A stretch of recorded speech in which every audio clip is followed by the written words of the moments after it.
Olá, pessoal! Este é o episódio 4 da segunda temporada do EpiDip Podcast. É verdade que açaí contaminado pode transmitir doença de Chagas?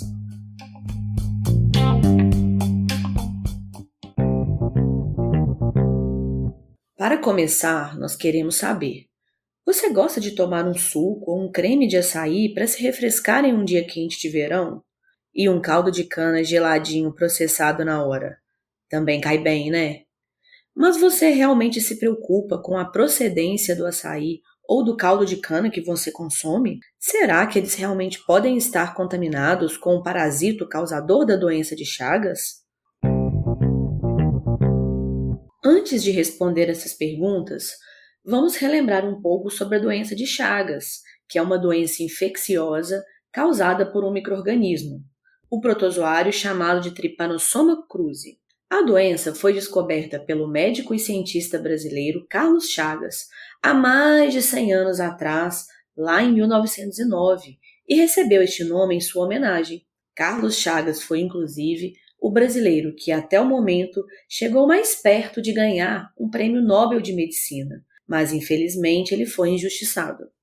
Quem carrega o parasito da doença de Chagas e o transmite para nós humanos e para diversas outras espécies de animais é um inseto triatomínio, que é popularmente conhecido como barbeiro.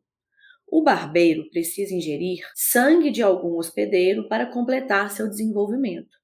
Após picar uma pessoa ou um animal e ingerir seu sangue por alguns minutos, o barbeiro, caso esteja infectado com o parasito Trypanosoma cruzi, elimina este parasito junto com a sua urina e as suas fezes direto na pele do seu hospedeiro. Essa é a transmissão vetorial clássica da doença de Chagas, que durante praticamente 100 anos foi a principal responsável pela grande maioria dos casos de doença de Chagas no Brasil. Porém, após a implementação de um programa de controle efetivo da doença de Chagas, o Brasil conseguiu praticamente eliminar a principal espécie de barbeiro que vivia dentro das casas das pessoas e tinha grande potencial de transmissão deste parasito. O nome deste barbeiro era Triatoma infestans. E como seu próprio nome diz, este inseto realmente infestava muitas casas de barro e de pau a pique, principalmente em regiões precárias do nosso país. Depois do controle dessa espécie de barbeiro no Brasil, houve uma redução significativa no número de casos agudos da doença de Chagas. Isso fez muita gente acreditar que a doença de Chagas estaria erradicada em nosso país. Mas, infelizmente, isso não é verdade.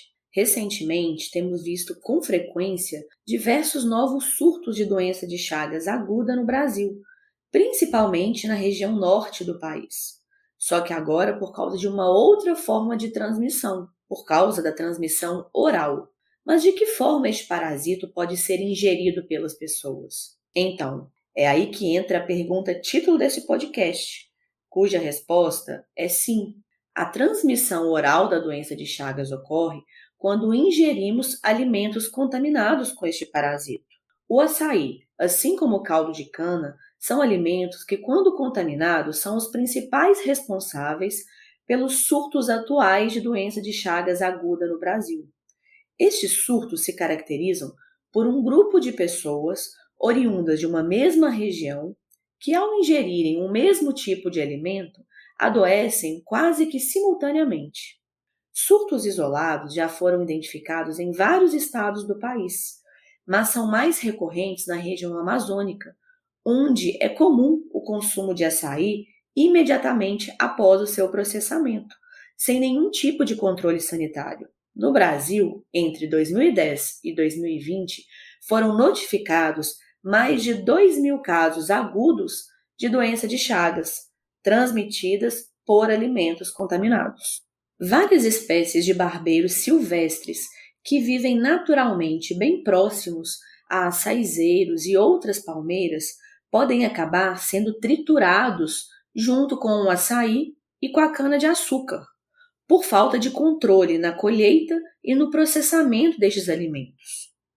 ou por falta de higienização adequada, estes alimentos podem ser contaminados com as fezes e com a urina destes insetos. Em ambos os casos, o resultado pode ser a presença do parasito causador da doença de Chagas no produto final, no caso, no suco ou na polpa de açaí, ou no caldo de cana, por exemplo. Não existe um consenso entre os cientistas a respeito da eficácia do congelamento para eliminar o parasito destes alimentos. Muitos trabalhos reportam que simplesmente congelar a polpa do açaí não é suficiente para eliminar o parasito se ele ali estiver presente. O alimento precisa passar por um processo de pasteurização para então ficar livre do parasito, caso ele não tenha sido adequadamente higienizado anteriormente. Após ingerir alimentos contaminados, o parasito pode ficar incubado no organismo da pessoa por 3 a 21 dias, quando então os sintomas começam a aparecer. Na fase aguda, os sintomas da doença de Chagas são bem inespecíficos, como um quadro febril, fraqueza, dores de cabeça, dores abdominais e musculares, podendo ter até mesmo miocardite. Se a doença não for diagnosticada e tratada precocemente, ela pode evoluir para a fase crônica depois de muitos anos, gerando complicações digestivas e cardíacas muito graves. Porém, não há motivos para simplesmente deixarmos de consumir o açaí ou o caldo de cana. Fiquem calmos. O problema neste caso é a falta de higienização ou o processamento e conservação inadequada destes alimentos.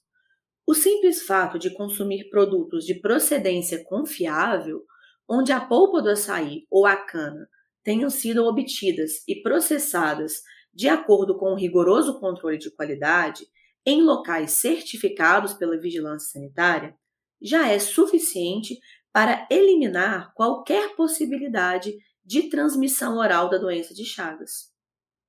Ah, e é claro, não podemos deixar de citar o papel da educação em saúde. A informação de qualidade é mais uma aliada na prevenção de doenças infecciosas, como a doença de Chagas, por exemplo. Por hoje é só. Até o próximo episódio, pessoal!